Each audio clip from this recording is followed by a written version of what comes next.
여러분, 기준금리가 0.25%포인트 상승했잖아요. 그것도 8월에.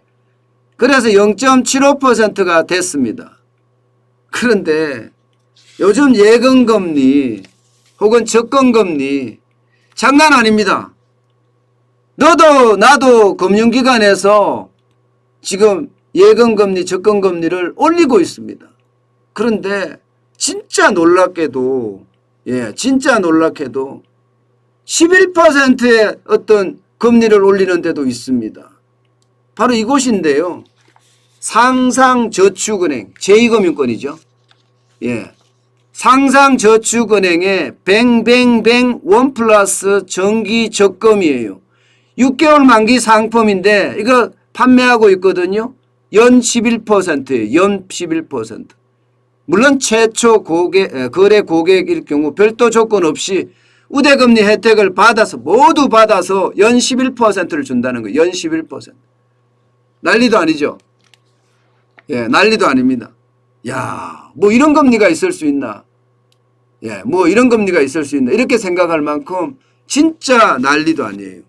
그런데 여기만 11%가 아닙니다. 11%까지는 안 되지만 연 10% 주는 데도 생겼습니다.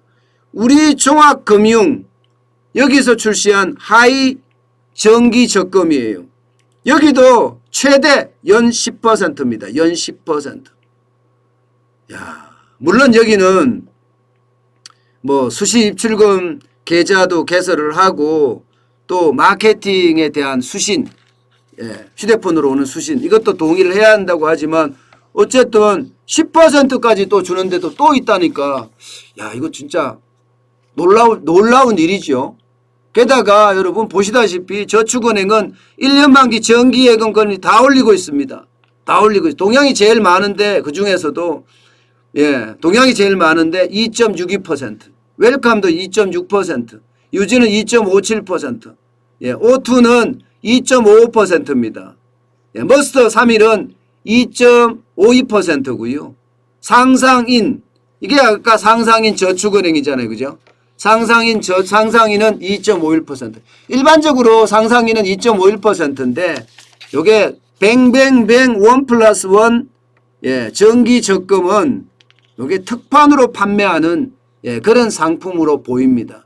근데 그래서 상상인 저축은행에서는 평균은 2.5%인데 요것만 11%를 준다 이렇게 이야기를 하고 있는 거죠. 그리고 OSB 여기는 2.5%.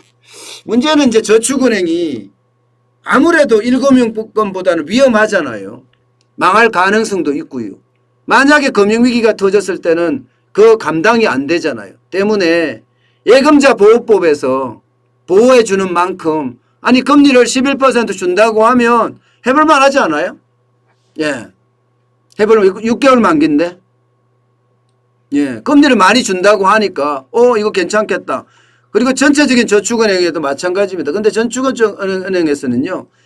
예금자 보호가 되는 수준까지만 해야 되지 이거 예금자 보호되지도 않는 돈까지 마구 갖다 넣으면 요즘 같은 위기에는 어디로 흐를지 모르기 때문에 진짜 조심하셔야 돼요. 진짜 조심하셔야 돼요. 5천만 원인가요?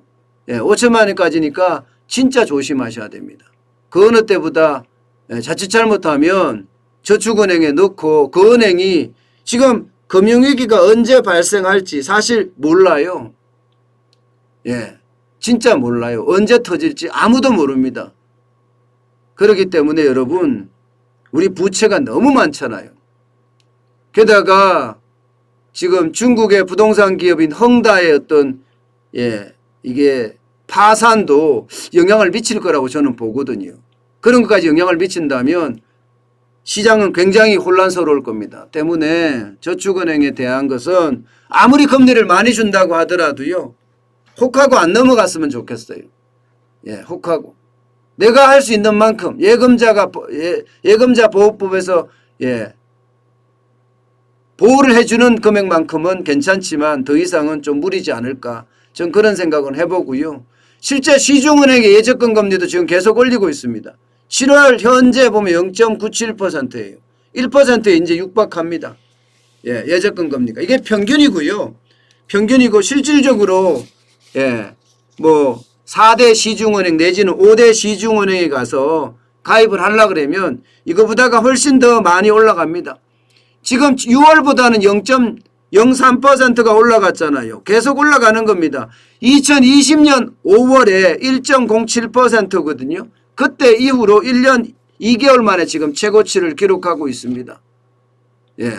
실제 우리 은행 같은 경우는 롯데카드인가요? 롯데카드하고 손잡고 7%짜리 연금리를 예, 상품을 만들어내기도 했습니다. 이게 우리 매직 적금 바이 롯데카드인데 롯데카드를 만들어야 돼. 그리고 롯데카드를 일정액을 써야지 7% 준다는 건데 뭐 어차피 카드 쓸 바에야 롯데카드 만들어서 그렇게 할 수도 있는 것 아니냐. 뭐 그렇게 이야기할 수도 있고요. 신한은행도 마찬가지입니다. 최근 6개월간 신한카드 이용 이력이 없는 고객이 예, 지금 적금을 가입할 경우에 연 한 7% 이상의 금리를 주는 1년 만기 상품입니다. 그런 상품도 지금 만들어서 지금 내놓고 있습니다. 그러니까 이제 예금이나 적금에 대한 금리들이 조금씩 인상이 되고 있다는 것, 그런 것들이 우리에게 영향을 많이 지금 미치고 예금 적금 하시는 분들도 이제는 찾아다닌다. 많이 주는 데가 있으니까 여기저기 찾아다니겠다. 이런 생각을 하시는 분들도 많이 있을 정도입니다. 여기다가 토스뱅크인가요? 제3인터넷은행이죠. 토스뱅크 같은 경우는 조건 없이 연 2%의 금리를 주는 토스뱅크 통장도 만든다고 하니까 아마 많은 사람들이 연 2%면 괜찮죠. 연 2%면 해볼만 하잖아요. 예. 그러니까 토스뱅크로 옮기는 사람들도 있다. 이렇게 이야기할 정도로 예적금 금리가 조금씩 나아지는 모양새. 이것은 분명해 보입니다. 그렇지만 여러분 늘 조심하셔야 되는 게요. 저는 예적금에 대한 것보다가요. 늘 위기에 대한 대응책, 거기에 준비가 더 많이 하는 게 좋다. 저는 그렇게 항상 생각합니다. 위기에 대한 대응책이라는 건 저는 아직까지 위기가 끝났다고 안 봅니다. 위기가 언제든지 예, 닥칠 수 있다고 저는 지금 상상하고 있거든요. 그런 차원에서 본다면 현금 비중을 좀 높이는 방법, 그거는 좋습니다. 예. 또 어떤 분들은 그렇게 이야기하실 거예요.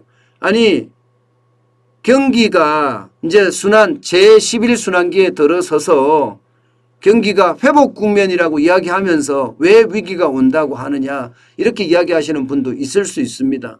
그런데 그것은 지표상은 그렇고요. 또 해석을 할 때는 현실에서 경제가 굉장히 달라질 수 있는 그런 요소들도 많이 있잖아요. 예, 위기가 더 큰 위기가 올 수도 있고 이게 퍼펙트 스톰이라는 게 그런 겁니다. 크고 작은 위기가 동시에 몰린다는 것. 예, 그게 퍼펙트 스톰인데 아직 이제 크고 작은 위기들이 아직 계속 상존해 있기 때문에 이것을 예, 경기가 회복된다고 하더라도 회복 국면에 접어들었다고 하더라도 회복 국면이라는 게 이럴 수 있잖아요. 이렇게 떨어졌다가 이렇게 V자 반동으로 이렇게 올라가는 이건 굉장히 좋은 모양새잖아요. 그죠? 그런데 그런 게 아니라 회복 국면인데 지지부진한 L자 모양새. L자 모양새가 될 수도 있죠. L자 모양. 그러니까 L자로 그냥 쭉 이렇게 가고 있는 회복인데 아주 지지부진하게 회복되는 그런 모양새가 될 수도 있기 때문에 아직까지는 좀 더 지켜봐야 됩니다.